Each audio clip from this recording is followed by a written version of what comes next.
e enfrentarmos, principalmente enfrentarmos as dificuldades e aquilo que vai se avultar, aquilo que vai se apresentar nesses últimos tempos, né? A gente percebe claramente várias manifestações, vários acontecimentos que têm contribuído, que têm corroborado com o discurso da palavra de Deus.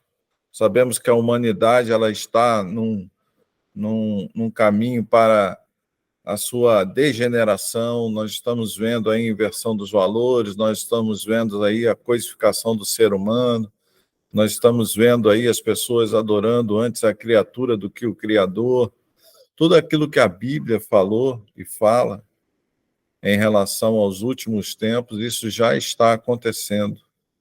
Então, as pessoas estão se tornando pessoas sem a capacidade de discernir, né, aquilo que está se apresentando, né, como confirmação daquilo que a Bíblia está falando em relação à vinda de Jesus. Então, as pessoas não estão percebendo. E o mais grave não é, se fossem somente as pessoas do mundo, disso nós poderíamos esperar, mas muitas pessoas, mas muitas mesmo, que estão dentro de igrejas convencionais, dentro de igrejas confessionais, essas pessoas também não estão percebendo, né, a urgência que nós temos, de fato, de vivermos esse momento, de prestarmos atenção neste momento. Amém, irmãos? Então, por isso que é importante nós estudarmos. Você convide aí as pessoas que estão aí, seus vizinhos, se você puder convidar, os seus amigos, seus conhecidos, né, ou os nossos irmãos, né, de outras igrejas que não têm a oportunidade que nós temos de ter uma escola bíblica de discipulado, né? Tem muitas igrejas que não têm mais a escola bíblica, né? Convide essas pessoas para que elas possam aí desenvolver o gosto, o prazer pelo estudo da palavra de Deus. Tá ok, irmãos? Então é importante isso, é importante nós percebermos isso. É importante a gente não deixar, né, de aprender essas verdades e de nos concentrarmos nessas verdades. Né? Eu gostaria de, então, junto com os irmãos, partirmos, então, para a leitura do texto. Dito isso, né, acrescento ainda a todos aqueles que nos veem e ouvem, junto com a comunidade evangélica Geração da Conquista, se você está conectado aí, junto conosco, procure acompanhar aí em sua Bíblia, procure realmente estudar, ler, procure prestar atenção naquilo que a palavra de Deus está falando para nós. Amém, queridos? O texto hoje é Apocalipse, capítulo 14. Nós estudamos Apocalipse, capítulo 13. Amém? Nós estudamos Apocalipse, capítulo 13. Então, Apocalipse, capítulo 13, nós estudamos a manifestação do anticristo, a manifestação do falso profeta, né? E nós vimos ali algumas características do governo do anticristo. Nós vimos ali as características, né, de como vai ser o governo do anticristo, como é que o anticristo ele vai governar o mundo, né? Quais são os poderes que eles vão usar, que ele vai usar. E aí nós vimos que o governo do anticristo ele reúne características, amados, né, muito flagrantes. Não vai ser um governo que respeite, não vai ser um governo democrático, vai ser um governo autocrático, vai ser um governo autoritário, vai ter um único líder, né? É isso que a gente precisa entender. Vai ter uma estrutura econômica militar, social, política e religiosa, comandada por uma única pessoa. Então, tudo isso nós precisamos entender, né? Tudo isso nós precisamos entender. O governo do anticristo também, ele também é globalista. O que eu quero dizer com isso? Todas as nações, né, vão se unir em torno desta personalidade. Então, muito cuidado, né? Por isso que a gente tem que prestar atenção em termos como globalismo, universalismo, né, que as pessoas estão usando aí, que os líderes mundiais estão usando, né? Muito cuidado, perceba o que cada termo quer dizer. Por quê? Porque, como eu disse na aula passada, todos aqueles que trabalham para o estabelecimento destas realidades que nós estamos vendo, como globalismo, como governo único mundial, nós já vimos presidentes, nós já vimos líderes de nações falando da necessidade do surgimento de um líder mundial para governar o mundo como uma aldeia global. Outro termo muito utilizado, né? Aldeia global. Então, vamos tomar cuidado com isso, tá, irmãos?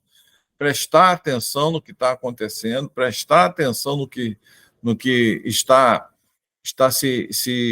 se popularizando na mídia, termos estão se popularizando aí, termos estão sendo massificados, estão sendo martelados dia a dia na mente das pessoas, na mente da sociedade, e a gente não tem percebido. Os organismos internacionais, mundiais, prestem atenção nisso, meus irmãos, isso é muito importante, tá?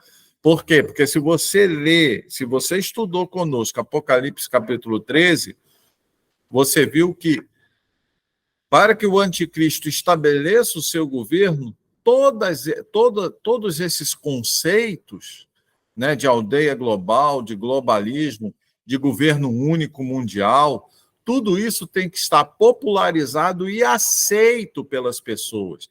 E eu vou ousar a dizer que vai ser aceito pelas pessoas, como diz a palavra de Deus. As pessoas vão aceitar esses termos, o governo do anticristo vai se estabelecer, e uma das primeiras coisas, como você leu em Apocalipse capítulo 13, uma das primeiras coisas que ele vai fazer vai ser a perseguição contra os cristãos. Perseguição essa que já ocorre hoje, mas que vai se tornar mundial e institucional, né? E global, quando o governo do anticristo se estabelecer. Então, é isso que a gente precisa entender, né? A gente precisa entender isso, a gente precisa absorver esses conhecimentos para que a gente possa entender, de fato, como está caminhando o mundo. Quando a gente liga a televisão, né? Há muito tempo eu não vejo televisão aberta, né? Mas quando você vê programas jornalísticos sérios, você vê o que está acontecendo, não é no Brasil só não, meus irmãos, é no mundo todo, está ocorrendo o quê? Está ocorrendo uma aceleração para que esta realidade do governo mundial, esta realidade de uma única liderança do mundo seja estabelecida, né? E isso tudo está de acordo com o discurso bíblico. Jesus falou que no princípio das dores o mundo estaria como está hoje, guerra, rumores de guerra, né? A Europa se preparando para uma guerra contra a Rússia, né? A gente vê aí, né, a OTAN se preparando, né? Os países se armando. Está havendo uma corrida armamentista muito grande no mundo, né? Tanto da China quanto da Rússia de um lado, né? Quanto da Coreia do Norte também, e do outro lado a OTAN, Estados Unidos. Então, o mundo está se polarizando de novo, Então, nós precisamos prestar atenção nisso para entendermos o Apocalipse. Vimos também no Apocalipse capítulo 13 que vai surgir junto com o anticristo um outro personagem, uma outra besta chamada falso profeta. E aí, meus irmãos, isso é para a gente pensar. Isso é para a gente pensar, tá? Por exemplo, vai surgir junto com o anticristo o falso profeta. Qual vai ser a grande missão deste personagem, dessa terceira personalidade da tríade de Satanás aí, né? Que é o dragão, a besta e o anticristo, essa tríade aí, né? Qual vai ser a grande função do falso profeta? Estabelecer uma religião mundial. É o que diz aí Apocalipse, capítulo 13, do verso 11, né? Até o verso 15, Apocalipse, capítulo 13, do 11 ao 15. Se você estudou conosco, se você não estudou, assista o vídeo da aula anterior, que está aí no canal da nossa igreja. Se inscreva no canal da nossa igreja, ative lá o sininho lá, né? Comente, faça perguntas aos comentários, né? Para que nós possamos aí tentar responder a vocês, tá, queridos? E aí eu gostaria que vocês olhassem com muito carinho para isso, por quê? Porque todos os outros poderes, é isso que é importante a gente entender. Todos os outros poderes, que poderes, pastor? Poder militar, poder político, né? Poder social, né? Todas as outras facetas da sociedade, elas precisaram somente de um personagem, o anticristo, a primeira besta que surge do mar. Quando se fala de religião, você vê que Satanás, o plano de Satanás é levantar um personagem específico para o poder religioso, específico para a religião mundial do anticristo.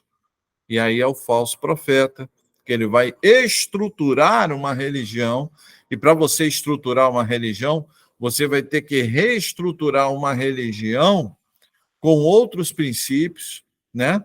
Se é anticristo, essa religião vai ser uma religião que vai ter uma teologia anticristo, uma teologia anti-Deus, né? Tanto é que a gente viu no texto de Apocalipse capítulo 13 que existia na testa da besta o quê? Nomes de blasfêmia.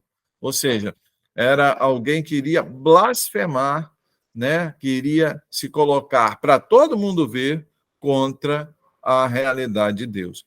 Então é importante a gente entender isso, né? Vimos também a marca da besta, que a marca da besta já tem conotação tanto religiosa, que quem estabeleceu a marca da besta foi aí o falso profeta, lógico, com a autoridade do anticristo, e esta marca da besta ela vai influir diretamente, né, na estrutura socioeconômica da nova sociedade comandada pelo anticristo.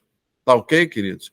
Então é importante nós entendermos isso, é importante nós percebermos a urgência que nós temos de desenvolver em nossa mente a capacidade de discernimento. Vamos continuar, então. Apocalipse, capítulo 14, a partir do verso 1. Acompanha na sua Bíblia aí. Então olhei e vi diante de mim o Cordeiro em pé sobre o monte Sião, e junto a ele 144 mil que ostentavam escritos em suas frontes o nome dele e de seu pai. Então é interessante aqui, né? Aqui nós vemos que João tem uma visão, né? Uma visão de Jesus Cristo no Monte Sião, né? Monte Sião, né? É o monte, ou é onde está localizada a cidade de Jerusalém. É dali que Jesus vai estabelecer o milênio, lá no capítulo 20 de Apocalipse, nós vamos estudar sobre o milênio, né? Então, logo depois da segunda vinda de Jesus, a segunda vinda de Jesus vai ser segunda vinda de Jesus e o final da grande tribulação, ele vai se estabelecer no capítulo 19. No capítulo 20, vai surgir o milênio. Jesus vai estabelecer o milênio, onde ele vai reinar com a sua igreja aqui na Terra durante 1000 anos, né? E esse milênio, né? Esse governo de Cristo, logo depois do governo do anticristo, vai surgir o governo milenar de Cristo. Esse governo milenar de Cristo, ele vai se estabelecer a partir deste Monte Sião, né? Desta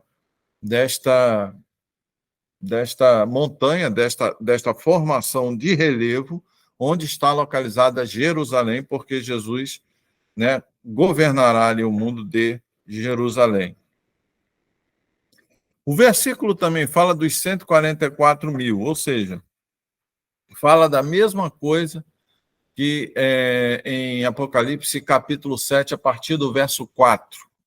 Então, Apocalipse capítulo 7, a partir do verso 4, se você ler o Apocalipse capítulo 7 todo, os 144 mil estão ligados a uma grande multidão de todas as línguas, povos, raças e nações que não vão se dobrar ao governo do anticristo. Então, esse número, essa visão, João está vendo os 144 mil, ele está vendo Jesus em Sião, né? E isso aí significa o quê? Significa que Jesus estará com os seus santos em Sião. É uma visão que João está tendo de Jesus junto com os salvos. É isso que a gente precisa entender. Tá ok? Ouvi um som do céu, verso 2. Ouvi um som do céu como o barulho de um temporal e o estrondo de um grande trovão. O som que eu vi era como de arpistas que tocavam com harpas e entoavam um cântico novo diante do trono e perante os 4 seres viventes e dos anciãos. Ninguém podia aprender o cântico, a não ser os 144 mil que haviam sido comprados da terra.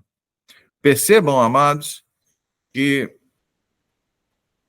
João, ele está tendo essa visão, mas essa visão, ele está tendo uma visão profética, uma visão que ainda vai acontecer na história, mas ele está tendo essa visão agora, essa visão profética, uma visão que ainda vai acontecer na história, né? De Deus, de Jesus, no Monte Sião, né? E ele vê também, ele tem uma visão do trono de Deus. Por que eu estou afirmando isso, meus queridos? Porque se você voltar lá para Apocalipse capítulo 4, você vai ver que o capítulo 4 e o capítulo 5 é a visão que João tem do quê? Do trono de Deus. É aí que aparecem os 4 seres viventes e os 24 anciãos. Esses personagens estão diante do trono de Deus. Quando o Apocalipse, é necessário que você leia o Apocalipse assim, principalmente agora, né, nesses textos onde nós já estamos entrando mais para dentro do Apocalipse aí. Nós estamos em Apocalipse capítulo 14, já passamos inclusive a metade do livro. Então é importante você ler lembrando, né, de expressões que João utilizou anteriormente no livro e tendo a capacidade de perceber onde essas visões, onde esses personagens estavam, para você entender a visão atual que você está lendo. Então, ele está relacionando aí no futuro o quê? Está relacionando no futuro a alegria, né? Essa é uma visão da alegria, né? Da vitória daqueles que serão salvos, né? Estarão diante do trono, né? Diante do trono e perante os 4 seres viventes. Eles estarão cantando um cântico que só eles podem aprender, né? Então ele está tendo uma visão do trono de Deus e os salvos lá, ok? Isso é uma visão futura. Estes são os que não se macularam com mulheres, porque são virgens, são os que seguem o Cordeiro onde quer que vá. Foram comprados diante de todos os seres humanos e foram os primeiros a serem oferecidos a Deus e ao Cordeiro, né? Aqui, meus amados, mentira, verso 5. Mentira alguma foi encontrada em seus lábios e, portanto, são irrepreensíveis.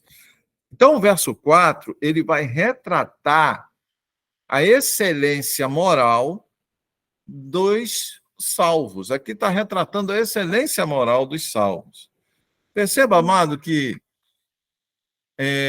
se formos interpretar, e a gente tem que tomar cuidado aí, porque se você usar uma interpretação pré-tribulacionista que exige uma interpretação literal, você vai ter problemas para interpretar esse texto. Por isso que é importante a gente entender, estes são os que não se macularam com mulheres, pois são virgens. Então, isso aí significa o quê? Só quem vai ser salvo é homem, porque não se maculou com mulher? Não, não é isso. Né? Perceba que mulheres aí pode ser utilizado em termos de igreja ou em termos de povos, né? Ou em termos de igreja, ou em termos de povos, ou em termos de sistema, né? Porque a gente vê que a mulher, lá no capítulo 12, significa quem? Significa Israel, né? E a gente também vai ver lá em Apocalipse, capítulo 17, que a mulher montada na besta significa o quê? Babilônia, né? Significa o sistema estabelecido pelo anticristo. Então, a gente tem que ter isso em mente, meus irmãos. Então, qual a interpretação mais correta aqui?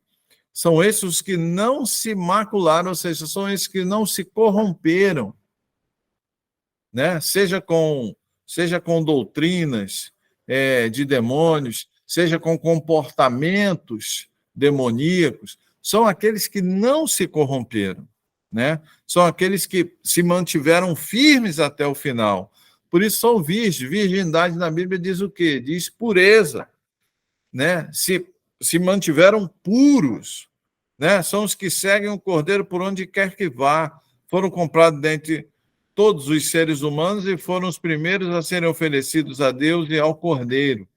Mentira alguma foi encontrada em seus lábios e, portanto, são irrepreensíveis, né?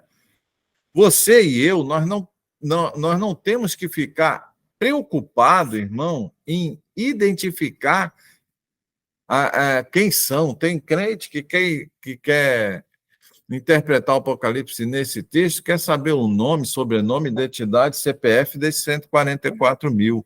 Perceba que isso aí é uma linguagem simbólica que está falando de todos os crentes, e o texto termina falando sobre a qualidade moral daqueles que foram salvos. Tá ok, meus irmãos? Então é importante a gente entender isso. Então, João tem a visão dos 144 mil de Jesus em Sião, já prefigurando o milênio, né, lá do capítulo 19, do capítulo 20. Ele tem uma visão dos céus e os santos lá, né? Ele tem uma visão que marcado na testa dos santos está o nome de Deus, né? Diferentemente daqueles que não pertencem a Deus, que na testa vai estar a marca da besta. Aqui não, aqui está. Perceba que há um paralelismo. Tenta fazer um paralelismo do capítulo 13 com o capítulo 14, né? No capítulo 13, né? Você vê as pessoas se curvando a besta, a autoridade da besta e do anticristo, e você vê as consequências disso, marca na mão, marca na testa e tal. E o capítulo 14 faz esse mesmo paralelismo. Você vê, tem uma visão daqueles que se renderam a Jesus, que também receberam uma marca, a marca na testa com o nome, foram selados, né? A gente vai ver isso aí, esse termo selados, no capítulo 7, para os meus 144 mil, se eu não me engano, esses 144 mil foram selados. Amados, lá nas cartas de Paulo, a gente sabe que todo aquele que está em Cristo recebeu o selo do Espírito Santo. Eu e você fomos selados pelo Espírito Santo, e é este selo que vai nos garantir a entrada nos céus, ok? Então é importante a gente entender isso aí, tá bom, irmão? Vamos continuar? Verso 6. Observei outro anjo que voava pelo meio do céu e portava nas mãos o evangelho eterno, para anunciar aos que habitam na terra, a toda nação, tribo, língua e povo. Então proclamou com grande voz: temei a Deus, rendei-lhe glória, portanto a hora do juízo chegou. Adorai àquele que fez os céus, a terra, o mar e a fonte das águas. Então perceba que durante a tribulação, olha só, é o que a Bíblia está dizendo aqui. Qual o grande ensino desses dois versículos? Que isso aí retrata a visão de João.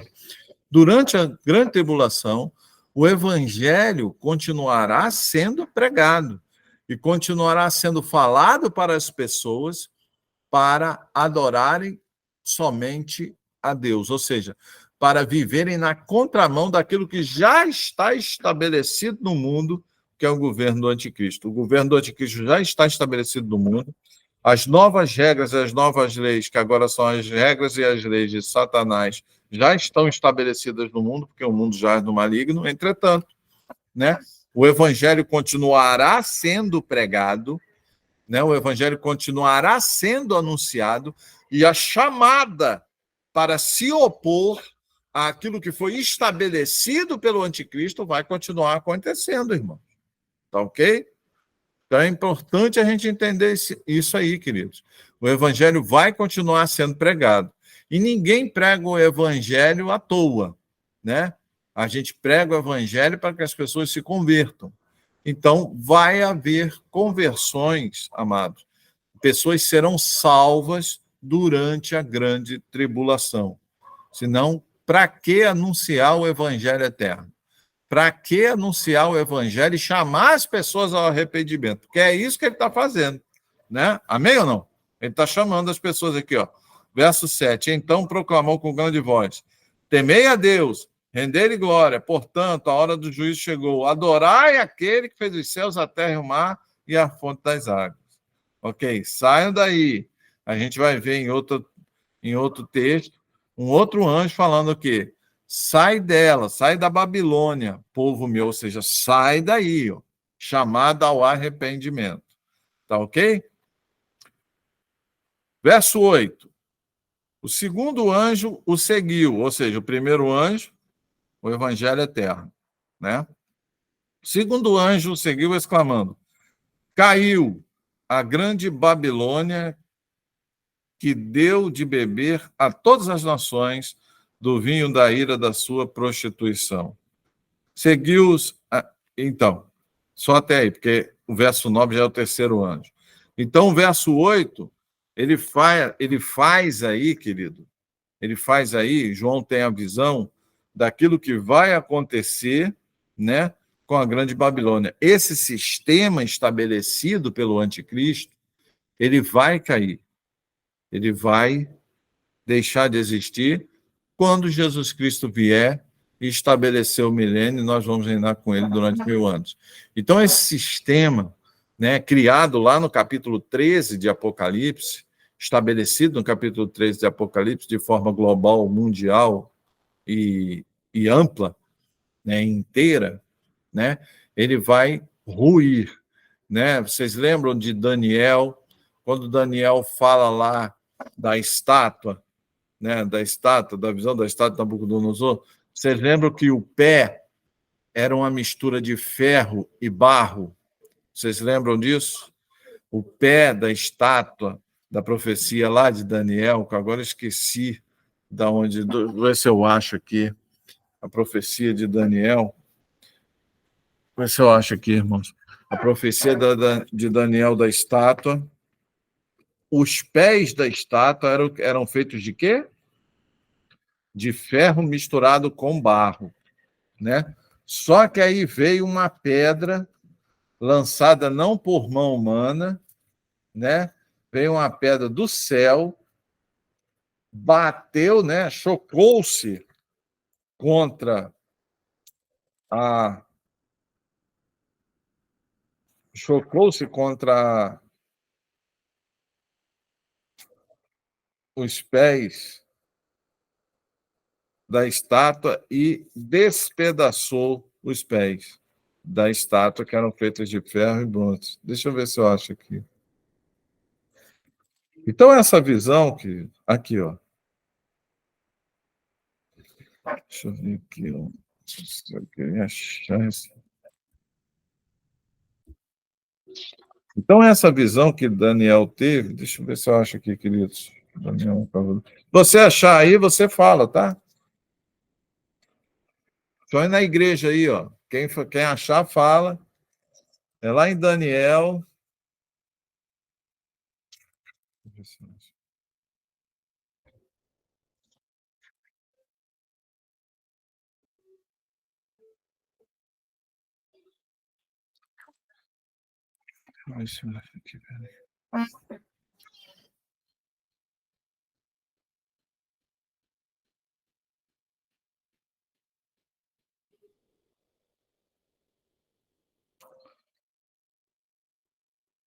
É importante mostrar isso para os irmãos, para a gente poder entender de forma plena isso aqui. Quer ver? Eu quero ler isso com os irmãos de qualquer jeito.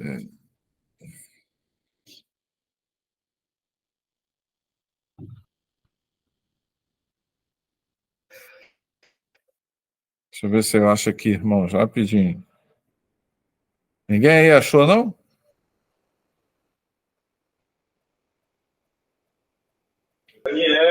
Daniel 2, do 31 ao 47. Opa, excelente. Então vamos lá para Daniel 2. Daniel, capítulo 2. Obrigado, irmãos. Obrigado, Diácono. Do 31 ao 47.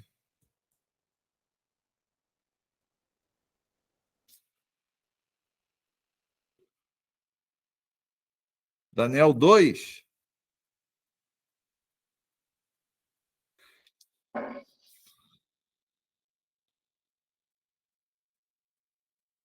Então vamos lá. Tu, ó rei, estava vendo, e eis aqui, eu estou lendo lá, Daniel, que é o texto que o diácono Jefferson falou aí. Tu, ó rei, estava vendo, e eis aqui uma grande estátua. Essa estátua era grande, e cujo esplendor era excelente, estava em pé diante de ti, e a sua vista era terrível. A cabeça daquela estátua era de ouro fino, o seu peito e seus braços de prata, e o seu ventre e suas coxas de cobre, as pernas de ferro e os pés em parte de ferro e em parte de barro. Estavas vendo isto quando uma pedra foi cortada sem mão, a qual feriu a estátua nos pés de ferro e de barro, e os esmiuçou.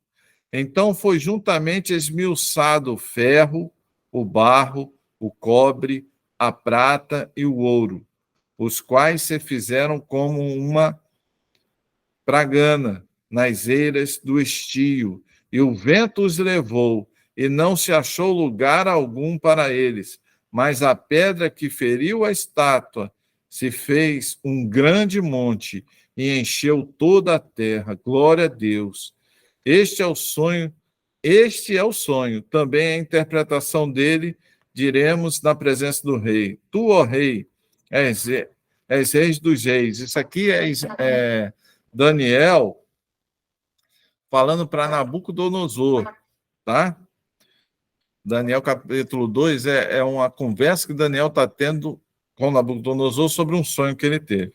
Pois o Deus dos céus, que tem dado o reino, o poder e a força e a majestade, e onde quer que habitem filhos de homens, animais do campo e ervas do céu, ele tos entregou na tua mão e fez que dominasse sobre todos eles. Tu és a cabeça de ouro, ou seja, o reino babilônico é a cabeça de ouro, né? Depois de ti se levantará outro reino inferior ao teu, e um terceiro reino de metal, o qual terá domínio sobre toda a terra. E o quarto reino será forte como ferro, pois, como o ferro esmiuça e quebra tudo, como o ferro quebra todas as coisas, ele esmiuçará e quebrará. E quando, ao que vistes aos pés e os artelhos, em parte de barro do olheiro e em parte de ferro, isto será um reino dividido, contudo haverá nele alguma coisa de firmeza do ferro, pois que viste o ferro misturado com barro do lado. E como os artelhos eram em parte de ferro e em parte de barro, assim, por uma parte o reino será forte, por outra parte será frágil. Quanto ao que viste do ferro misturado com barro do lado, misturar-se-ão com semente humana, mas não se misturar-se-ão com semente humana, mas não se ligarão um ao outro, assim como o ferro não se mistura com o barro. Mas nos dias desses reis, o Deus do céu levantará um reino que não será jamais destruído. Este reino não passará a outro povo, esmiuçará e consumirá todos esses reinos e será estabelecido para sempre. Amém, queridos? Então, aqui na interpretação que Daniel está dando, ele está falando exatamente disso. Ele está falando deste reino, né, da realidade, né, dessa transposição histórica de reinos até se estabelecer o reino do anticristo. Contudo, quando se estabelecer o reino do anticristo, esse reino cairá, e aqui no verso 8 de Apocalipse, capítulo 14, nós temos a antecipação para João desta visão da queda. Então, o que João viu? João teve a mesma visão que Daniel, só que Daniel ele estava interpretando o sonho do rei, né? E o rei viu um último reino. Esse reino ele era os pés da estátua, e ele era formado por barro misturado com ferro, só que veio uma pedra, e esta pedra acertou ali, esmiuçou o reino do anticristo e todas as características que o reino anticristo trazia com ele. As características do Império Romano, as características do Império Grego-Macedônio, as características do Império Medo-Persa e as características do Império Babilônico, que é essa estátua: babilônico, Medo-Persa, Grego-Macedônio, Império Romano e, por fim, o Império do Anticristo, que é os pés junto com o barro. Então, toda essa estátua ela vai ser esmiuçada, ou seja, vai ser totalmente destruída, o vento vai levar, aquela pedra vai se tornar o quê? Como diz aí em Daniel, que a gente leu, vai se tornar uma grande montanha que vai influenciar, vai abarcar todo o mundo, e este reino não terá fim. Lógico, está falando do reino de Jesus Cristo na sua segunda vinda. Então, amados, a gente precisa ter um entendimento global, holístico da Bíblia. Olhar para a Bíblia e ver o que esses homens estão dizendo. Tanto é importante esta associação de Daniel com o Apocalipse, que próprio Jesus, quando do seu discurso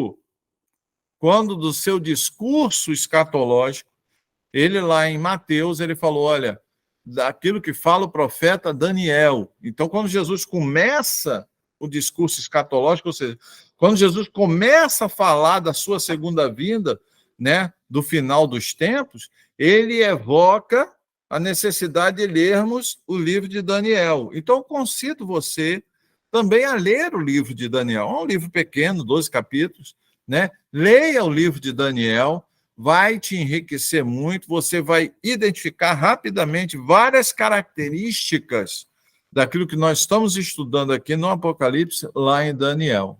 Tá ok, meus irmãos? Então, aqui é um prenúncio, né? Essa grande Babilônia, né? Esse sistema estabelecido pelo anticristo. Ah, pastor, mas por que está aí Babilônia? Porque, olha só, meu querido, volta lá para o capítulo 13. Verso 2 do capítulo 13. Volta lá, querido. Verso 2 do capítulo 13. E a besta que vi era semelhante a um leopardo, Império Grego Macedônio, lá de Daniel, lá no livro de Daniel, ele vai falar que o Império Grego Macedônio é um leopardo com 4 cabeças. Por que, pastor, 4 cabeças? Porque depois da morte de Alexandre o Grande, né, os 4 generais, o império dele foi dividido pelos seus 4 generais, né, se destacando desses 4 generais, 2 generais, os Ptolomeus e os Seleucidas, se destacaram, né, e tomaram dos outros e ficaram brigando aí os Ptolomeus e os Seleucidas sobre a primazia do Império Grego Macedônio, que ele é um leopardo com 4 cabeças. Porém, tinha os pés de urso. Se você ler lá em Daniel, você vai ver um urso que guardava nas suas mandíbulas 3 costelas. Aquele urso é o Império Medo-Persa. Medo-Persa. E a boca era como de leão. Leão é o Império Babilônico, né? O Império Babilônico.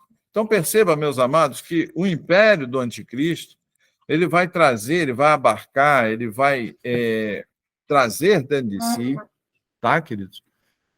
Características de todos os impérios, só que vai ser marcado pela opressão, né? E principalmente, amados, pela inversão de valores, né? Por quê? Porque vai adotar os valores desses impérios, né? O Império Grego Macedônio, o Império Medo-Persa, o Império Romano, o Império Babilônico, tudo isso, né? Todas essas características de leis, de estrutura social, elas vão ser reeditadas, querido. Ah, mas pastor, e tal, a gente vive no mundo da tecnologia. Pois é, elas vão ser reeditadas, vão ser mais sofisticadas, vão ser os mesmos critérios, vão ser os mesmos valores, só que agora com a capa de sofisticação da era tecnológica que nós estamos vivendo. Então, perceba que todos esses impérios, amados, eram impérios politeístas, eram impérios que adoravam diversos deuses, eram impérios que adoravam o seu imperador, né? A maior prova disso é que Daniel foi jogado na cova dos leões, por quê, querido? Porque Ciro, que era medo-persa, falou: ninguém podia pedir nada a nenhum deus, a nenhum homem, somente a ele, ou seja, adoração ao imperador. Por que os amigos de Daniel foram jogados na cova dos leões? Constrói uma estátua grandona aí do rei Nabucodonosor, quando se tocar a trombeta, todo mundo tem que adorar a estátua do Nabucodonosor. Todo mundo adorou, menos 3. Isaac, Mesaque e Abidnego, que eram os amigos de Daniel. Foram jogados aonde? Na fornalha, né, irmãos? Na fornalha ardente. Então, por que existe fornalha ardente? Por que existe cova dos leões? Por quê? Porque aquilo que o anticristo vai fazer, que é a adoração a ele mesmo, que a gente viu lá no capítulo 13, foram características de todos esses impérios. O Império Grego Macedônio era a mesma coisa, tinham que adorar Alexandre o Grande.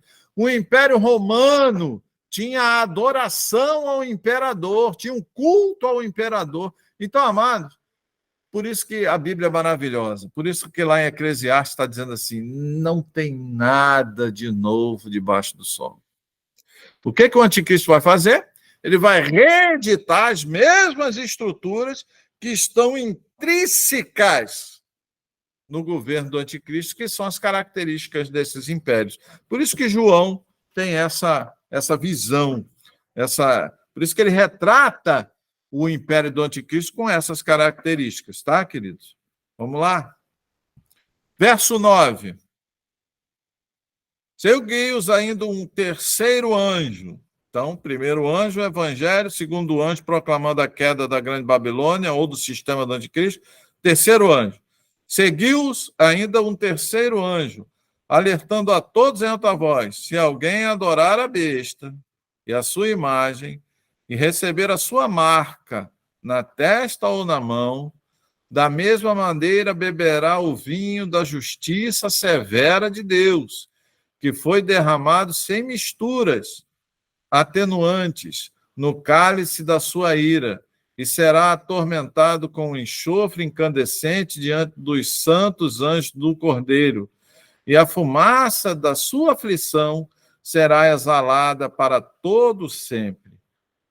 Para todos aqueles que adoraram a besta e a sua imagem, e para quem recebe a marca do seu nome, não haverá repouso algum, dia e noite, sem cessar. Amém, queridos? Então, isso aqui é uma advertência, né? Isso aqui é uma advertência. O anjo está fazendo uma terceira aqui, uma outra advertência. Ele vai falar, ó, primeiro anjo prega, o segundo fala que vai cair o sistema do anticristo, e o terceiro fala, olha, vocês lembram o que tinha lá no sistema do anticristo? O sistema do anticristo tinha a marca da besta, tinha que adorar a besta, tinha que se comprometer com o sistema da besta. E a Bíblia fala aqui muito claramente, todos aqueles que se comprometerem com o sistema da besta vão para onde? Vão para o lago de fogo e enxofre, para onde vai ser jogado o falso profeta, para onde vai ser jogado o anticristo, para onde vai ser jogado Satanás, que é o dragão, né? E eles vão ser atormentados dia e noite para todo sempre. Amém. É o que está escrito aqui, querido. Não sou eu que estou falando, é o que está escrito aí na sua Bíblia. Então, aqui também tem uma outra doutrina muito importante que a gente tem que aprender, gente. Gente, céu, lugar de beleza, lugar de alegria, lugar de glória, lugar onde nós vamos viver plenamente a nossa humanidade com alegria, com pureza, diante de Deus, por toda a eternidade nós vivemos. Não haverá mais choro, não haverá doença, não haverá mais nada disso, e nós estaremos com Deus nos céus para todo sempre. Isso é o céu, mas também tem o inferno. Então, poxa, muito cuidado, queridos, com aquelas doutrinas que existe que não tem inferno. Gente, se não tem inferno, que lugar é esse aqui, então? Né? Que lugar é esse aqui que a gente acabou de ler? A fumaça da sua aflição será exalada para todo sempre. Né? Para todo sempre. E não haverá repouso algum dia e noite sem cessar. Como é que tem igreja que ensina que quem vai para o céu, vai para o céu, o inferno não existe, o não crente, o ímpio, vai deixar de existir. Mentiu, meu irmão, porque o ímpio vai viver, não haverá repouso para ele dia e noite para todo sempre, vai viver em aflição, vai viver em sofrimento para todo sempre, é o que a Bíblia diz, meu irmão. Se você não aceita isso, paciência para você, mas é o que a Bíblia diz. Então, existe o céu maravilhoso? Sim, existe o céu maravilhoso. Mas existe o inferno que é horrível e tenebroso? Sim, existe o céu que é o inferno que é horrível e tenebroso. E isso aí faz parte da justiça de Deus. Queira você ou não, queira eu ou você ou não. É assim que se processa a justiça de Deus, porque é assim que nos é revelada na sua palavra. Amém, queridos? Então é importante a gente entender isso aqui, é muito importante, queridos. Né? Então, os adventistas pregam que não existe inferno, o sono condicional da alma, né? Quem for para o céu vai ser acordado e vai para o céu. Quem não for para o céu vai ser destruído. Não existe isso na Bíblia, meu irmão. A Bíblia mostra claramente que o inferno é um local de tormento eterno. Ok? Vamos continuar? Aqui está a perseverança dos santos, daquele que obedecem os mandamentos de Deus e permanecem fiéis a Jesus. Interessante, o verso 12 é como se ele lembrasse, olha, aqui está a perseverança dos santos, aqui estão as razões, aqui estão as razões pelas quais eu e você, como servos de Deus, devemos perseverar na palavra de Deus. Olha quantas razões ele deu, né? Desde lá do verso 6 até o verso 11. E ele vai colocando várias razões. Ele vai colocando, meu amado, em Apocalipse capítulo 14, do verso 6 ao verso 11, ele vai colocando várias razões, vários fatos que vão, sem sombra de dúvida, ocorrer na história do homem. Então, o que ele está dizendo aí? Está dizendo que vai ter o céu, que vai ter o inferno, e ele está dizendo assim, ó, o céu é assim, o inferno é assim, né? Jesus vai voltar, Jesus vai se estabelecer. Lembra lá da estátua de Nabucodonosor, no capítulo 2 de Daniel? Lembra lá do que vai acontecer? É como se Jesus estivesse falando assim, meus irmãos, para a gente. Lembra do que está escrito na Bíblia, lembra do que está escrito lá em Mateus capítulo 24, lembra, por quê? Essa é a nossa perseverança. Há inúmeras razões pelas quais nós devemos estar e permanecer em Cristo. Há inúmeras razões, ok? E aí ele está falando, ó, a principal razão é o destino final. O destino final do justo e o destino final do ímpio. Existe esse destino final, meu amado. A Bíblia é permeada, do Gênesis ao Apocalipse, falando nesse negócio, né? Existe o destino final. Ou é céu, ou é inferno. Ou é vitória, ou é derrota. Ou é alegria eterna, ou é sofrimento eterno. É assim. E todas essas razões, todas essas realidades espirituais da justiça de Deus devem ser o quê? Os motivos, devem ser os motivadores para a nossa perseverança. Por isso que ele está dizendo aqui, ó, aqui está a perseverança dos santos. Que santos são esses? Daqueles que obedecem aos mandamentos de Deus e permanecem fiéis a Jesus. Então ouvi uma voz grave, verso 13.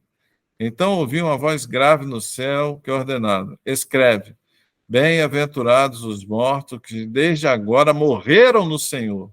Sim, diz o Espírito, para que descanse das suas lutas e trabalhos, porquanto as suas obras os acompanham. Então, bem-aventurados, felizes no grau máximo, são aqueles que morreram, né, no Senhor. Né, amados? Eu vejo assim, amados, que aqueles que não vão passar pela tribulação são privilegiados, porque morreram no Senhor, né? Estão aguardando somente a vinda do Senhor Jesus, né? Oxalá nós passemos por isso, que nós possamos morrer no Senhor antes da tribulação. Mas se tivermos que passar pela tribulação também, amados, nós vamos passar, nós vamos vencer, porque Jesus falou que nós somos mais do que vencedores por aquele que nos amou. Amém? Vamos continuar? Olhei, e eis que diante de mim estava uma nuvem branca, e assentado sobre a nuvem alguém semelhante ao Filho do Homem. Ele estava com uma coroa de ouro na cabeça e uma foice afiada na mão. Então, outro anjo saiu do santuário e clamava em alta voz ao que estava sentado sobre a nuvem: agora, pois, toma a tua grande foice e faz a tua colheita, pois a safra da terra está madura e chegou a hora de ceifá-la. Em seguida, aquele que estava sentado sobre a nuvem passou a lâmina de colheita por toda a humanidade e a terra foi ceifada, né? Eu vou ler todo, porque isso aqui é uma ideia única, tá, irmão? São dois eventos de uma ideia única, por isso que é interessante eu continuar lendo. Eu vou ler até o final do capítulo. Então, outro anjo partiu do santuário celeste, empunhando uma foice menor e afiada. E do altar saiu ainda mais um anjo com poder sobre o fogo, e clamou com forte voz ao que trazia a foice menor: passa a tua foice afiada e colhe todos os cachos da extensa vinha da terra, porque as suas uvas já chegaram ao ponto de serem ceifadas. Sem demora o anjo passou aquela lâmina afiada por toda a terra, ajuntou as uvas maduras e as lançou no imenso lagar da ira de Deus. E todas elas foram pisadas no lagar que fica fora da cidade, e o sangue que correu do lagar chegou ao nível do freio dos cavalos, cobrindo uma distância de cerca de 300 quilômetros. Amém, queridos? Ok? Vamos lá? Então, aí nós vemos... A gente tem que ler a Bíblia com perspicácia. O que a gente leu aí? A gente leu 2 ceifas. Foram feitas 2 ceifas. Por quê? Tanto a foice maior quanto a foice menor foi passada em toda a terra em 2 momentos diferentes. É isso que a gente precisa entender. Então, a primeira ceifa, quem é que fez a primeira ceifa, gente? Quem é que ceifou toda a terra? Quem é que colheu os frutos? Quem é que retirou da terra aquilo que estava maduro para ser recolhido? Olha aí. Né?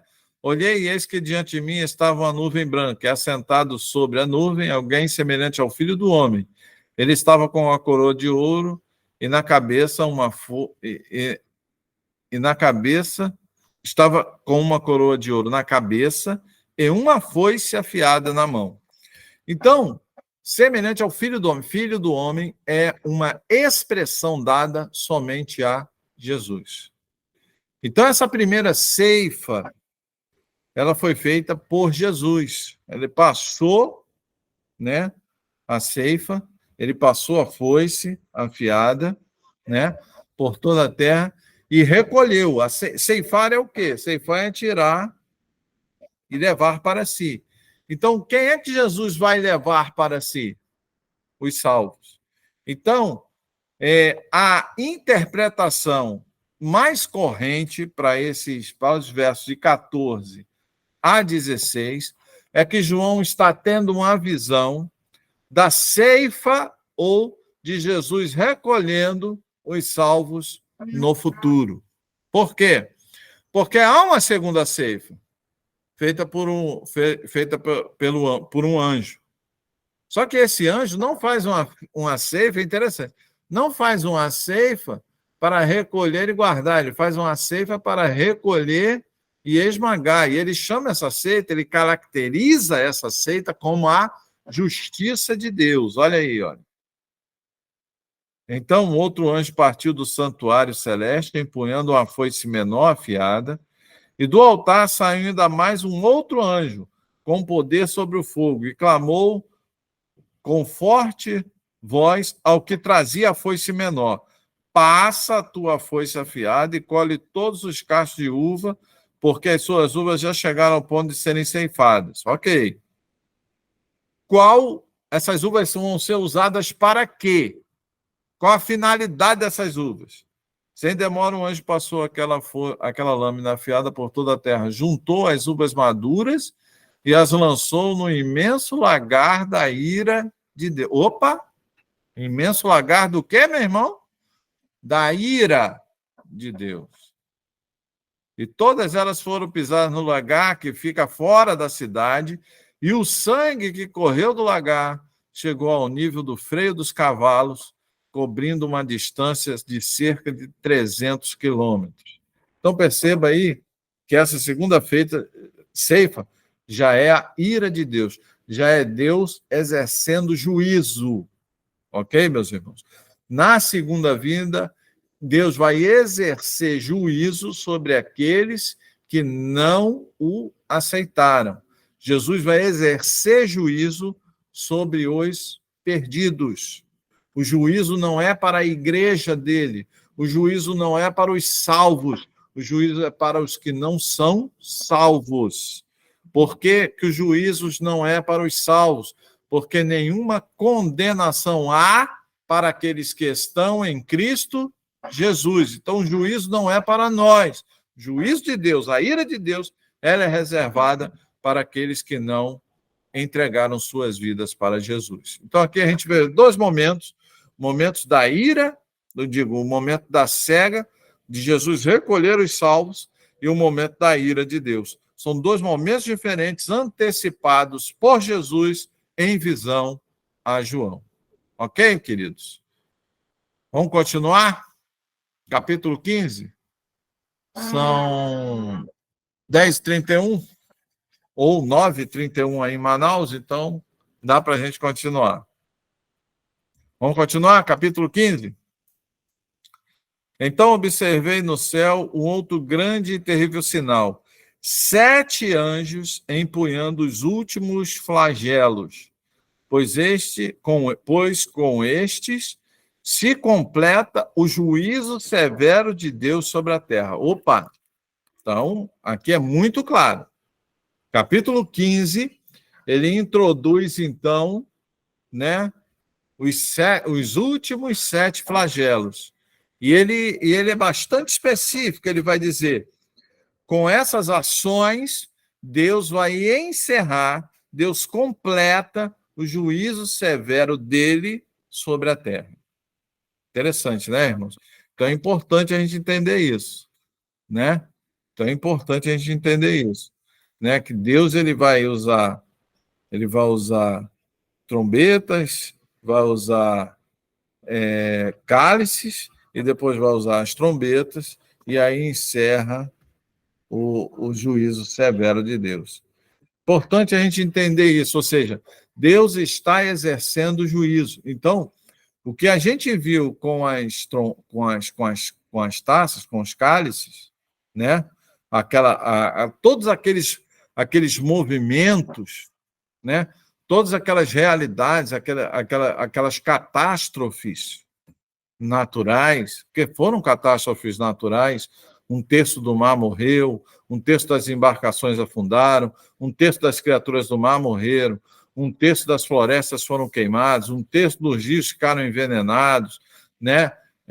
1/3 da população mundial morreu, inúmeras pessoas morreram, pessoas ficaram com chagas. A gente leu isso quando a gente leu o juízo de Deus manifestado nas taças. Então, o que são isso? São juízo de Deus. Amém, querido? São juízos de Deus que vai ocorrer, como nós lemos lá, como nós já estudamos. Essas coisas vão afetar quem? Lógico, vai afetar a terra como um todo, mas quem é que vai ser afetado com morte, com destruição? Vão ser os ímpios. Os ímpios vão ser afetados, vão sofrer o juízo de Deus. Tá ok? Né? Os cristãos não, os cristãos vão ficar sob a guarda de Jesus, que Jesus prometeu a nós que estaria conosco até a consumação dos séculos. Se ele prometeu isso, ele vai estar conosco, né? Então, esse juízo é para aqueles que não aceitaram a Jesus. Mas o importante é que nós vamos perceber e ver esse juízo acontecendo na terra. Vamos lá? Verso 2. Vi algo semelhante a um mar de vidro misturado com fogo, e em pé, junto ao mar, todos os que haviam vencido a besta, a sua imagem e o número do seu nome. Eles empunhavam harpas que haviam sido entregues por Deus. Aqui ele tem a visão daqueles que foram salvos durante a grande tribulação. Tem dúvida disso, meu irmão? Olha aí, aqueles que haviam vencido a besta, né? A sua imagem, o número do seu nome, e empunhavam harpas que haviam sido entregues por Deus. Então, aqui ele tem uma visão daqueles que foram salvos durante a grande tribulação. E cantava o cântico de Moisés, o servo de Deus, e o cântico do Cordeiro. Né? Que cântico é esse? A gente sabe, né? Grandes são as tuas obras, Senhor Todo-Poderoso. Justos e verdadeiros são os seus caminhos, ó Rei das nações. Quem não temerá, quem não glorificará teu nome, ó Rei das nações, quem não te louvará, pois só teu nome é santo. Então, esse corinho que a gente canta é exatamente esses versículos aqui que estão em Apocalipse. Olha só. Verso 3. E cantava o cântico de Moisés, servo do Senhor, e o cântico do Cordeiro. Grandes e admiráveis são as tuas obras, ó Senhor Todo-Poderoso. Justos e verdadeiros são os teus caminhos, ó Rei das Nações. Senhor, quem não temerá, quem não glorificará o teu nome, pois só tu és santo. Por isso, todas as nações virão e se prostrarão diante de ti, porque os teus juízos são manifestos. Em seguida olhei e observei que se abriu nos céus o santuário, o tabernáculo da aliança. Ok? Então ele tem essa visão do céu, essa visão gloriosa aqui dos santos. Ok? Interessante, né, irmãos? Aqueles que morreram, perceba que isso são acontecimentos que estão ocorrendo, que estão na linha do tempo, né? E esse cântico, ele nos revela também que todas as nações se prostrarão diante de ti. É importante a gente entender isso. A Bíblia fala que todo joelho se dobrará e toda língua confessará que Jesus Cristo é o Senhor, para a glória de Deus Pai. Então, amados, isso também não está escrito no Apocalipse, mas é um evento escatológico, né? Isso aí está dizendo algo que vai ocorrer, né? Isso deve ocorrer, vai ocorrer aonde? No julgamento do grande trono branco. No julgamento do grande trono branco, depois do milênio, todo joelho se dobrará e toda língua confessará que Jesus Cristo é o Senhor. Alguns vão confessar para a vida eterna, outros vão confessar para a vergonha e sofrimento eterno, mas todos vão confessar que Jesus Cristo é o Senhor. Verso 6, vamos lá? Então partiram do santuário os 7 anjos com os 7 flagelos. Eles estavam vestidos de linho puro e resplandecente e portavam cinturões de ouro ao redor do peito.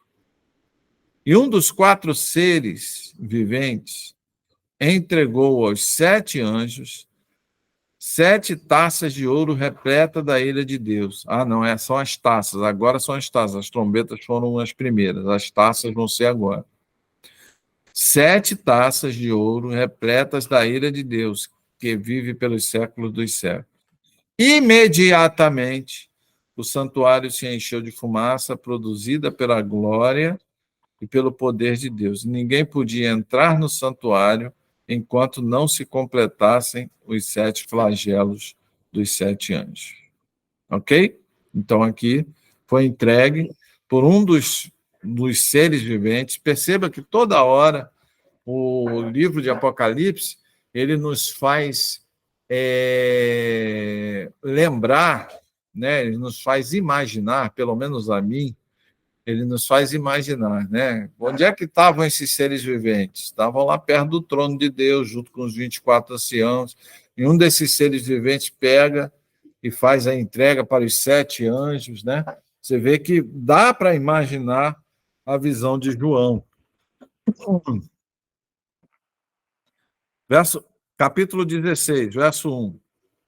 E aconteceu que eu vi uma forte voz que vinha do santuário e ordenava aos 7 anjos: Ide e derramai pela terra as 7 taças da ira de Deus. Então, amados, percebam, é isso que é importante a gente entender.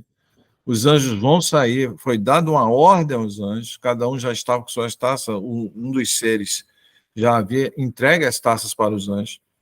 Foi dada a ordem aos anjos: derrame, vocês vão derramar sequencialmente. O primeiro anjo vai derramar, o segundo anjo vai derramar, conforme a ordem dos céus. Só que a ira, a justiça, vai se manifestar onde? Na terra. É importante a gente entender isso. Então, amados, é por isso que cresce de importância o quê? Percebermos, por isso que o crente, amado, ele precisa entender aquela passagem que Jesus falou assim: olhem os sinais. prestem atenção aos sinais. Por que Jesus falou isso? Preste atenção aos sinais.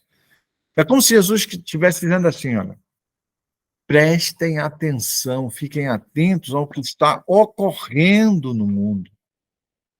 Prestem atenção naquilo que está nos eventos, prestem atenção nos acontecimentos, prestem atenção nas interações, prestem atenção nas leis que estão sendo aprovadas em âmbito mundial, prestem atenção na mudança dos valores ou nos valores que estão sendo deixados de ser cultuados, prestem atenção nos novos valores que estão se elevando, prestem atenção, porque tudo aquilo que nós estudamos no Apocalipse até agora, essas coisas vão se manifestar no mundo, irmãos. Ou quando diz no mundo, né, se diz na nossa sociedade, no convívio humano social, mundial. A humanidade, as suas interações, né, as suas realidades sociais, elas vão ser modificadas por um espírito chamado espírito do anticristo. E aí Deus, ele está falando através de Jesus, através de sua palavra, né, para que nós possamos prestar atenção. Quando eu leio essas coisas, meus irmãos, eu fico assim, ó, ide e derramai pela terra as 7 taças da ira de Deus, né? Ou seja, a gente precisa, amado, entender que o crente ele precisa ter essa capacidade de perceber as coisas, né? Várias coisas estão ocorrendo no mundo e a gente não pode ficar alheio. Várias coisas estão acontecendo no mundo que vai exigir posicionamento dos crentes. Vão exigir posicionamento daqueles que seguem a Jesus, né? E esse posicionamento ele tem que ser tomado de forma clara, né? A gente não pode, amados, aceitar malabarismo teológico, como a gente está vendo aí vários malabarismos teológicos. O que diz a Bíblia, meu irmão? Né? Às vezes a gente esquece o que diz a Bíblia, que ele fala, olha, em várias vezes, quem é que vai para o céu? Olha, não vos enganeis, nenhum idólatra, né? Nenhum fornicador, nenhum isso, nenhum aquilo. Ele coloca várias características, eles colocam várias realidades espirituais que incapacitam a pessoa de entrar no reino de Deus. E a gente tem que tomar cuidado, meus irmãos, com a teologia da hipergraça. A gente tem que tomar cuidado com a teologia, com essa teologia woke que está ocorrendo. Teologia woke é a teologia inclusiva que está ocorrendo. A gente tem que tomar cuidado, amados. Igreja não salva, o que salva é comportamento. Mas se você está numa igreja, né, que adora a imagem, né, você não vai ser salvo, irmão. Se você está numa igreja que é inclusiva, e você sabe que é inclusiva, você não vai ser salvo, meu irmão. Se você está numa igreja, se você concorda, se você faz coro com uma igreja que dá bênção a casais homossexuais, você não vai para o céu, meus irmãos. Ah, pastor, mas por quê? Porque, meu irmão, eu vou ler de novo, porque eu acho que você não entendeu. Vou ler 2 textos aqui para fixar bem, porque é muito sério isso que a gente está vivendo hoje. A gente está dando importância às coisas menores e tirando de importância aquilo que realmente é importante. Vamos lá. Abra a sua Bíblia aí. Vai lá para Romanos.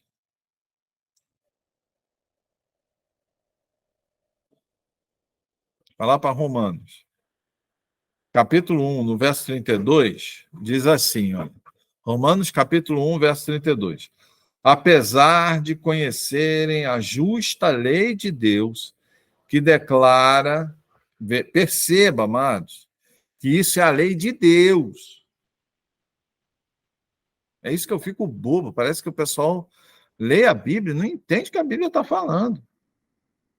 Né? E apesar de conhecerem a justa lei de Deus, o que essa lei declara? Que declara que dignos de morte todas as pessoas que praticam tais atos. Que atos? Os anteriores, que nós lemos aqui, né? Os aqui de Romanos.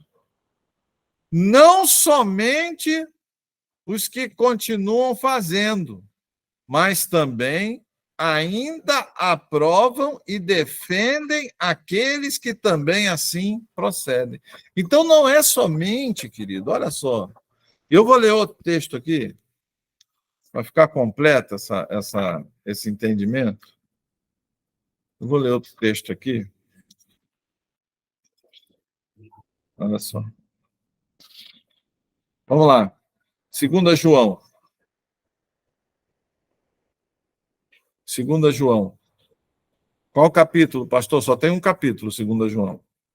Pertinho de Apocalipse aí. 2 João, a partir do verso 7. 2 João, a partir do verso 7. Entretanto, muitos enganadores têm saído pelo mundo, os quais não confessam que Jesus Cristo veio em carne. Este é o modo de ser do mentiroso e do anticristo. Acautelai-vos. Acautelai-vos. Vou repetir, meu irmão. Acautelai-vos.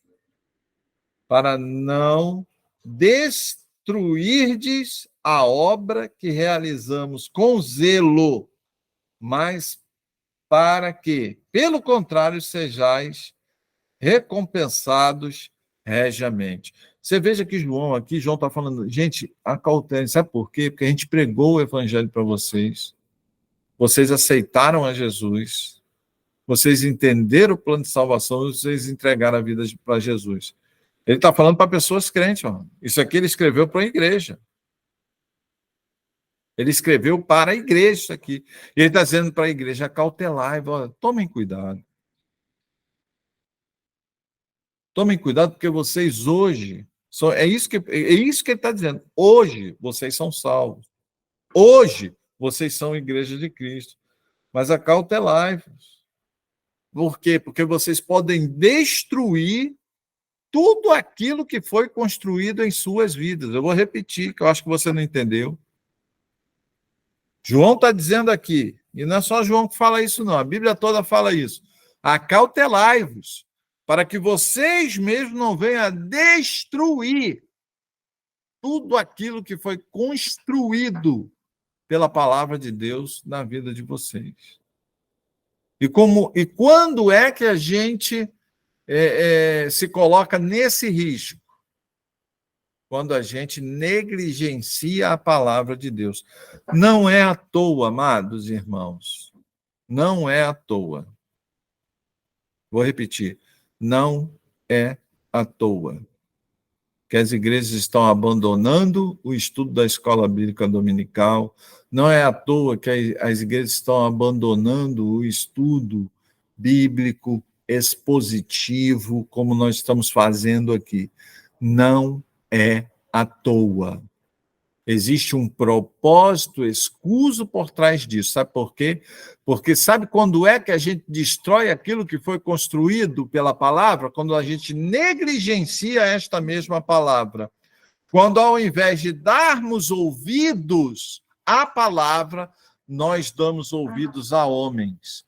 Não dê ouvidos a homens. Dê ouvido à palavra de Deus.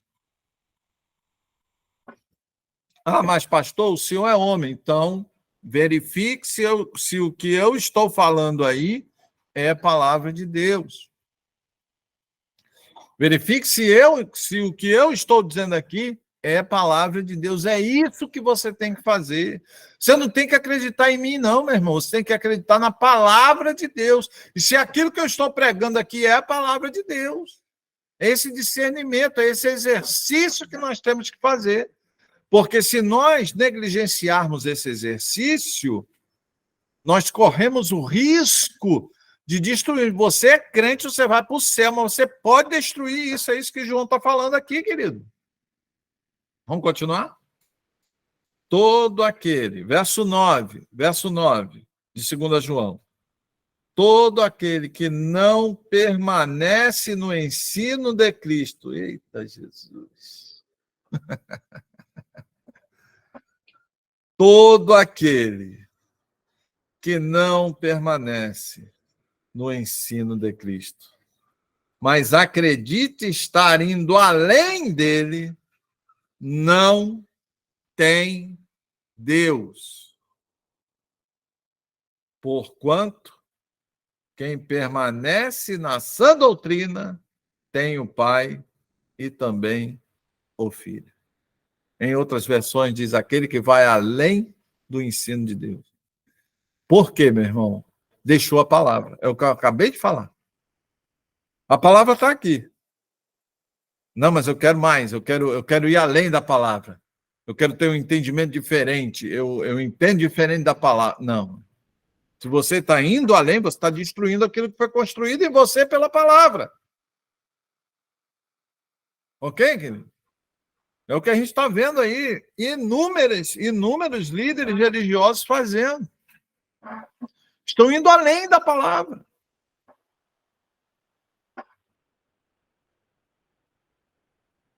Então, eu peço a você encarecidamente, né? Vou até parafrasear Paulo aqui, ó, pelas misericórdias de Cristo, não permita que isso ocorra em sua vida. Não vá além da palavra. Ok? Não vá além da palavra. Em outra parte da Bíblia, viram, não se conforme com as obras das trevas, antes denunciai-as. Então, amado, idolatria é pecado, vai levar as pessoas para o inferno. Idolatria leva as pessoas para o inferno. Eu lamento muito, não sou eu que digo, é a palavra. Aí a pessoa diz, não, mas perceba, veja bem, não, Deus olha o coração. Eu penso que Deus é cardiologista, pelo amor de Deus, rapaz. Pelo amor de Deus. A gente precisa ter esse discernimento. Tem pessoas pregando aí, meus amados, que homossexualismo não é pecado. Tem pastores falando aí que ser homossexual não impede ninguém de ir para o céu. Você acredita nisso se você quiser. Eu vou ficar com a Bíblia, tá bom? Verso 10. Se alguém chegar a vós, mas não trouxer essa doutrina, vou repetir. Se alguém chegar a vós, vou repetir, tá, querido? Se alguém vier ter convosco, por que que ele se expressa assim? Porque antigamente, na época de João aqui, do Novo Testamento, na época do neotestamentária, as igrejas se reuniam nas casas, irmão, não tinha templo, não. O Império Romano estava, né? Estava correndo atrás da rapaziada, estava prendendo, estava jogando lá na arena lá para ser morta pelos leões, pelos gladiadores, por tudo, pelos mais diversos instrumentos de morte que o Império Romano tinha, né? Então as pessoas tinham que se reunir nas casas secretamente. Então era uma reunião onde as pessoas se reuniam com intimidade, se reuniam com cumplicidade. Você vai receber na sua casa, o que João está falando aqui, você vai receber na sua comunhão, você vai receber alguém na sua comunhão que está ensinando contra os ensinos que você crê, que está trazendo a doutrina que é contra a doutrina que está na Bíblia. Então, olha, verso 10, se alguém chegar a vós, mas não trouxer esta doutrina, não o recebais nas reuniões em vossas casas. tampouco o saudeis, porque aquele que lhe dá boas-vindas torna-se cúmplice das suas obras malignas. Então, amados, lemos aqui esses dois textos, né? Para dizer o quê? Para dizer, amados, que nós estamos vivendo exatamente esta era. Por isso que eu me ative aqui, a gente está no verso 1 do capítulo 16. Né? A gente está no verso 1 do capítulo 16. Por quê? Porque eu insisto com os irmãos, e você que me ouve, eu insisto, perceba o que está ocorrendo, vê o que está se pregando hoje. Querido, olha, eu vou ser sincero com vocês. Baseado nesses dois textos que nós lemos, está se criando um ambiente, está se criando uma atmosfera do mundo de cumplicidade com o pecado. Né? Está se criando no mundo uma esfera de cumplicidade com o pecado. Está se criando no mundo também uma esfera de que o céu não se conquista mais com esforço. Está se criando no mundo uma esfera de que, independentemente de quem você seja, Jesus te ama e ele vai te salvar. Meu amado, não é assim que o Evangelho ensina. Independentemente de quem você seja, Jesus te ama, mas ele só vai te salvar se você deixar o velho homem e se revestir do novo homem. Senão é impossível que você seja salvo. Por isso, amados, por isso que o juízo de Deus, tá, queridos? Por isso que o juízo de Deus é aqui na terra. Por isso que nós vamos, na semana que vem, estudarmos aí as 7 trombetas, as taças. É as taças agora. Né? Por isso que no capítulo 14, ele fala do juízo de Deus para aqueles que vão receber a marca da besta, que é o nome ou o número do seu nome. Por isso que vai haver um juízo sobre aqueles que se comprometerem com o sistema do mundo. Babilônia é o sistema do mundo. Se eu não me engano, em Apocalipse 17 ou 18, agora eu não me lembro, mas nós vamos ler, porque são capítulos posteriores a esse, né? Jesus já está dizendo, sai dela, povo meu. Ele se expressando em relação à Babilônia, ele vai dizer assim, sai dela, povo meu. A Babilônia é um sistema de coisas que deu uma taça de prostituição que contaminou todas as nações. E, meus amados, nós como crentes, nós não podemos estar inseridos, embarcados nesta realidade. Nós não podemos aceitar, querido, um programa, um conjunto de comportamentos que é contrário àquilo que a palavra de Deus fala. É por isso que nós lemos aqui Apocalipse capítulo 14 e Apocalipse capítulo 15. É por isso, amados, que nós precisamos lembrar das palavras de Jesus. Né? Vamos lá, vamos lembrar das palavras de Jesus? Já estamos nos caminhando para o final. Vamos lembrar da palavra de Jesus? Abre lá sua Bíblia. Vamos lá.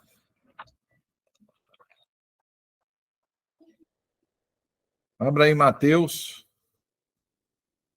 Mateus, querido, vai lá para o 24.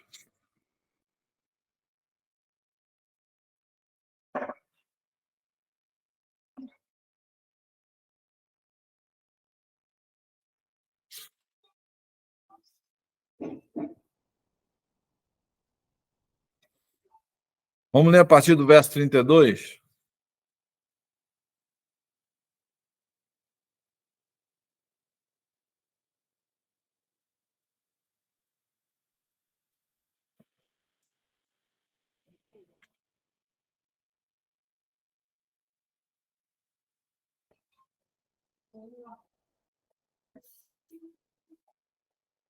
Vamos lá, querido? Mateus, capítulo 24, a partir do verso 32. Portanto, aprendei com a parábola da figueira. Isso é a palavra do Senhor Jesus, do nosso Salvador. Quando, pois, os seus ramos se renovam e as suas folhas começam a brotar, sabeis que está próximo o verão. Ou seja, quando a figueira renovava os ramos e as folhas começavam a brotar, Jesus está dizendo assim, quando isso acontece, todo mundo aqui, todo mundo que está me ouvindo aqui sabe que está chegando o verão. Ok? Isso aí é fácil. É como se Jesus estivesse dizendo assim, ó, isso aí é fácil de vocês identificarem. Olha o que ele diz. Da mesma forma, ou seja, de igual modo, vós, quando virdes todos esses acontecimentos, sabei que ele está muito próximo às portas. Com toda a certeza eu vos afirmo que não passará esta geração até que todos os eventos se realizem. O céu e a terra passarão, mas as minhas palavras jamais passarão. Amados, muito sério isso. Então é como se Jesus estivesse dizendo assim, olha, se vocês permanecerem na palavra de Deus, é fácil para vocês identificarem. É fácil. Vocês não têm desculpa. Porque aí ele deu o exemplo, né? Porque ele deu esse exemplo aqui. Olha, a figueira renovou os ramos, começou a florescer e, indubitavelmente, vocês identificam que está próximo o verão. E ele vai dizer assim, da mesma forma, quando esses acontecimentos acontecerem, quando esses eventos começarem a ocorrer, vocês terão todas as condições para identificar cada momento escatológico. E ele disse algo interessante no verso 34, que muitas pessoas não compreendem esse versículo. Com toda certeza eu vos afirmo que não passará esta geração até que todos esses eventos se realizem. Ou seja, meus amados, a geração... olha só que Jesus... A geração que viver esses eventos, a geração que viver os eventos precedentes da vinda de Jesus, esta geração não passará. Ou seja, os eventos da vinda de Jesus vão ser rápidos. Não passará esta geração. Que geração que é? Não sei. Por isso que a gente tem que ficar atento aos eventos. Ah, pastor, nós podemos ser esta geração? Podemos. Podemos. Aí vai depender da sua capacidade, da sua intimidade com a palavra de Deus, de se interpretar os sinais que o mundo nos apresenta. Mas os sinais estão aí, amados. E se formos essa geração que está observando, se formos esta geração do final, essa geração não vai passar até que todas essas coisas aconteçam. É o que Jesus Cristo está dizendo. Então é muito sério isso. Eu conclamo, então, a você, né, que está me ouvindo, que me vê, a observar, a ter, amado, esse cuidado de perceber aquilo que Jesus está colocando. Louvo a Deus porque vocês tiveram, mais uma vez, né, esses ensinos, esses estudos, essa série de estudos, essas aulas que estão sendo dadas, foram uma demanda da comunidade evangélica Geração da Conquista. Eu louvo a Deus pela vida da comunidade evangélica Geração da Conquista, louvo a Deus pela vida desta igreja, porque é uma igreja que percebeu, que avaliou ser importante estudar este livro tão maravilhoso que é o livro do Apocalipse. Então, eu sugiro, irmãos, busquem. A comunidade evangélica Geração da Conquista também está com um desafio de ler toda a Bíblia, aquele programa de leitura de toda a Bíblia.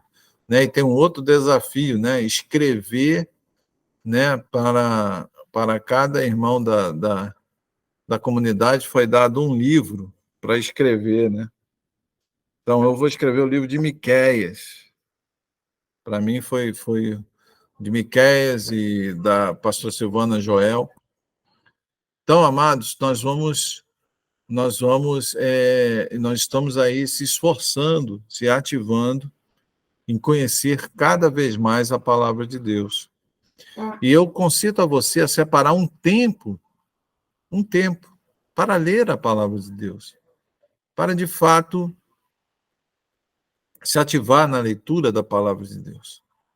Né? Eu espero que esta aula tenha abençoado a sua vida, eu espero que essa aula tenha contribuído aí para que você possa solidificar cada vez mais o seu conhecimento e a sua percepção e seu discernimento sobre os últimos acontecimentos. Jesus Cristo virá, isso aí não tenha dúvida. Eu creio que ele está às portas, e eu creio que aqueles que estão fincados na palavra dele serão salvos pela sua graça. Eu gostaria de profetizar isso sobre sua vida. Se você que me ouve ver, né, crê no Senhor Jesus, por mais difícil que possa parecer, por mais desafiador que possa se avultar sobre nossas vidas, nós venceremos em nome de Jesus, porque a vitória e a capacitação não vem de nós, não é de nossa pretensão, vem da palavra dele. Eu só consigo você a se firmar na palavra dele, a não acreditar em tudo que falam para você. Verifique aquilo que falam para você. Então, nesse momento, eu gostaria de dar um abraço à comunidade evangélica Geração da Conquista. Que Deus abençoe vocês. Obrigado pelas orações. Acredito que eu tenho melhorado um pouquinho. De ontem para hoje, eu acho que eu melhorei um pouquinho. E daí, estou tomando aí a minha medicação, mas eu acho que eu vou estar bem dentro em breve. Tá? Já agradeço as orações aí pela comunidade evangélica Geração da Conquista, todos vocês que nos ouvem e veem, né? Todos vocês aí, por favor, eu peço, né? Eu peço àqueles que pertencem à comunidade evangélica Geração da Conquista que procure assistir às aulas presencialmente, irmãos, é importante isso, né? Tudo bem, pastor, não deu para ir, eu estou doente, aí sim, aí sim. Pega aí o teu celular, assista a aula, porque não deixe de ser abençoado, não. Mas vamos privilegiar os links para aqueles que não pertencem à nossa igreja. Então, a todos vocês que estão linkados aqui conosco, né, que Deus possa abençoar vocês, que Deus possa completar o sentido da palavra de Deus na vida de vocês, tá? A minha mãe está mandando um abraço aqui para a comunidade evangélica Geração da Conquista, tá? Dona Wanda está mandando um abraço aí para vocês aí, tá? Para vocês aí todos, né? Que Deus possa abençoá-los, possa guardá-los, tá ok? Obrigado, irmãos. Que Deus os abençoe, né? Gisele Frota, a Josi, né? Tem a Zuleide aqui, que está linkada. Tem a Cris, que está linkado, o Alan, que está linkado, tá? Vocês possam ser abençoados em nome de Jesus. Estudem a palavra e tenham certeza que nós vamos vencer. Que Deus os abençoe.